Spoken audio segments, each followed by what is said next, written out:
मला एक खूप सुंदर प्रश्न विचारला एकाने. आज मार्केट साधारण 24,500 आहे निफ्टी.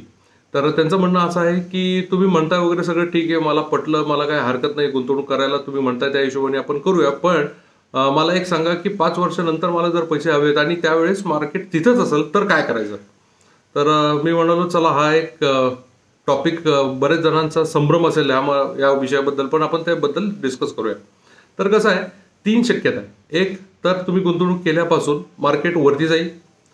दुसरी पॉसिबिलिटी ही आहे, शक्यता ही आहे की तुम्ही गुंतवणूक केल्यापासून मार्केट खाली येईल 5 वर्षानंतर.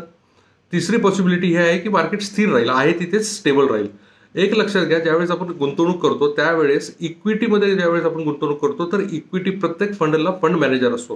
तर फंड मॅनेजरचं बेसिकली काम हेच असतं. कसं असतं की निफ्टीमध्ये जर तुम्ही बघितलं तर एक जस्ट फॉर तुम्हाला एक माहितीसाठी, निफ्टीमध्ये जे 50 कंपन्या आहेत ज्यांनी निफ्टी बनले जाते, त्या कंपनींमध्ये ऑटोमॅटिकली एव्हरी क्वार्टरली किंवा मंथली मार्केट कॅपिटलायझेशनच्या हिशोबाने त्यांचं रोटेशन होत असतं. तर मार्केट जरी ज्या लेवलला आहे त्याच लेवलला आजपासून नंतर जरी राहिलं तरी तुम्हाला 12-15% तुम्ही इक्विटीमध्ये धरू शकता. या हिशोबाने तुम्हाला मिळण्याची शक्यता नाकारता येत नाही.